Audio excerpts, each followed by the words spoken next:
Halo semua, kembali lagi dengan saya Dinta Septiana dari Prodi Pendidikan Bahasa dan Sastra Indonesia. Di video kali ini, saya akan menceritakan kembali materi yaitu yang berjudul Linguistik Umum yang ditugaskan dari dosen saya yang bernama Windo Diki Irawan. Selamat menyaksikan dan jangan lupa di like and subscribe ya. Oke, yang pertama di sini ada pengertian linguistik. Linguistik adalah bahasa bunyi-bunyi yang dikeluarkan oleh alat ucap manusia yang mengandung makna dan digunakan untuk menyampaikan informasi. Selanjutnya ada hakikat bahasa, yaitu hakikat bahasa sebagai sebuah sistem yang dapat dijabarkan sebagai berikut. Yang pertama, bahasa sebagai sistem. Bahasa memiliki sistem, aturan, dan pola tertentu. Pada umumnya, bahasa mempunyai dua sistem, yaitu sistem bunyi dan sistem bermakna. Yang kedua, bahasa itu arbiter. Arbiter artinya tidak ada aturan secara khusus, hanya diperlakukan sebuah konvensi sebagai besar bentuk kata leksikal. Dalam bahasa muncul secara arbiter. Dan yang ketiga, bahasa itu berdinamis. Salah satu sifat utama bahasa ialah berdinamis, artinya terus-menerus mengalami perubahan dan perkembangan. Dan yang keempat, yaitu bahasa itu unik. Yang kelima, bahasa itu manusiawi. Adapun 3 tahapan perkembangan ilmu komunikasi. Yang pertama, spekulasi. Sering disebut juga dengan spekulatif. Kesimpulan ini diadakan secara mengira-ngira atau mengada-ngada tanpa didukung oleh bukti dan dilaksanakan tanpa prosedur. Yang kedua, observasi, yaitu mengumpulkan dan mengelompokkan segala fakta bahasa dengan teliti tanpa memberi teori atau kesimpulan apapun.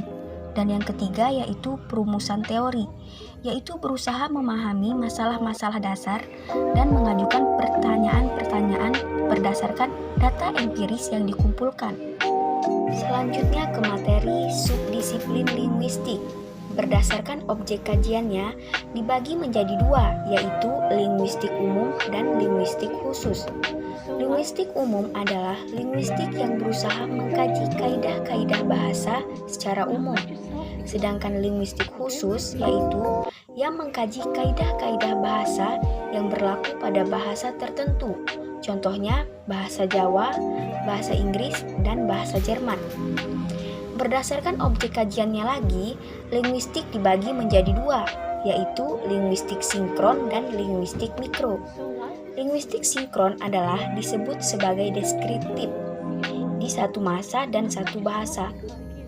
Yang selanjutnya yaitu linguistik mikro.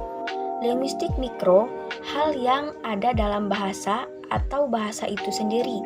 Contohnya fonologi, semantik, sintaksis, dan lain-lain. Selanjutnya ke materi variasi bahasa menurut Haemnes. Yang pertama ada setting and scan, ialah waktu dan tempat kejadian percakapan.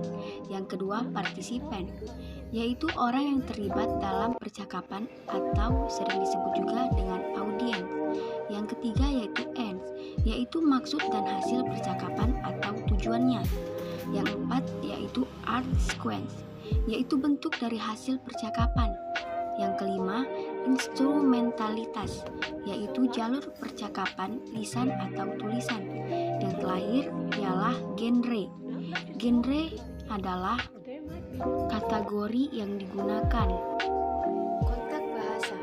Kontak bahasa terjadi jika di dalam masyarakat terbuka dan para anggotanya pun dapat menerima anggota lain baik satu atau lebih. Adapun macam-macam kasus bahasa seperti interferensi dan integrasi. Interferensi dan integrasi merupakan gejala umum dalam sosiolinguistik yang terjadi sebagai akibat dari kontak bahasa, yaitu penggunaan 2 bahasa atau lebih dalam masyarakat tutur yang multilingual. Adapun ahli kode. Ahli kode tidak dapat lepas dari campur kode. Kedua peristiwa ini lazim terjadi dalam masyarakat bilingual. ahli kode di dalam sosiolinguistik merupakan peristiwa pergantian bahasa yang digunakan dari bahasa satu ke bahasa yang lain. Campur kode adalah digunakannya serpihan-serpihan dari bahasa lain dalam menggunakan suatu bahasa. Selanjutnya yaitu materi klasifikasi bahasa. Pendekatan-pendekatan dalam klasifikasi bahasa meliputi yang pertama ada pendekatan genetik atau klasifikasi genetik. Yang kedua yaitu pendekatan tipologis. Dan yang ketiga pendekatan areal. Dan yang keempat yaitu pendekatan sosiolinguistik atau bersosialisasi. Dalam perubahan fonem atau relaksi makna meliputi sebagai berikut. Yang pertama ada sinonim atau persamaan kata, adalah hubungan semantik yang memiliki makna. Yang berikutnya yaitu antonim, yaitu lawan kata atau makna. Yang ketiga yaitu polisemi. Polisemi adalah sebuah kata yang memiliki makna lebih dari satu dan yang tergantung dari kalimat itu sendiri. Yang keempat yaitu homonim. Homonim adalah dua buah kata yang berbentuknya sama akan tetapi memiliki makna yang berbeda. Yang kelima yaitu homofon. Homofon adalah persamaan bunyi antara dua kata dan diperhatikan ejaannya. Yang keenam ada homograf. Homograf adalah bentuk tulisan yang sama akan tetapi maknanya berbeda. Yang ketiga yaitu hoponimi. Hoponimi adalah hubungan simpati antara sebuah bentuk ujaran yang maknanya tercakup dalam bentuk ujaran yang lainnya. Yang ke-8 yaitu ambiguity. Ambiguity atau sering disebut dengan ambiguitas adalah kegandaan makna. Yang terakhir yaitu redundansi. Redundansi adalah suatu hal yang berlebih-lebihan di dalam menggunakan suatu ujaran.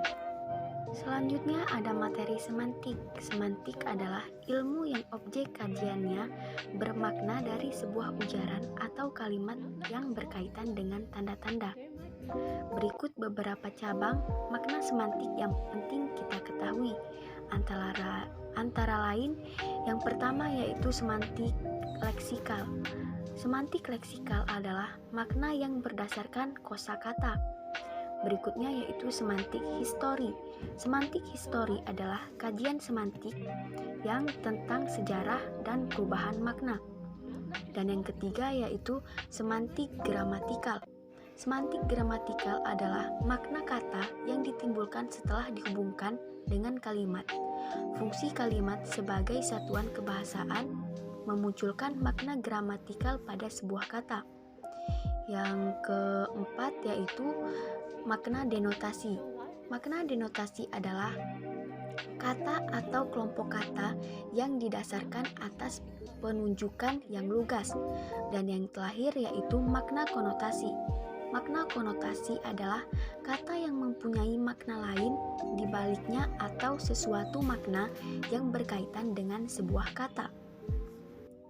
Selanjutnya ke materi pengertian kalimat.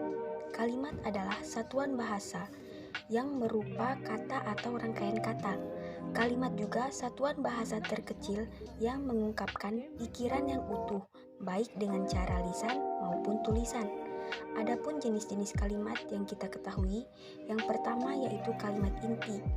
Kalimat inti ialah kalimat yang terdiri atas subjek dan predikat. Sedangkan yang kedua yaitu kalimat non-inti.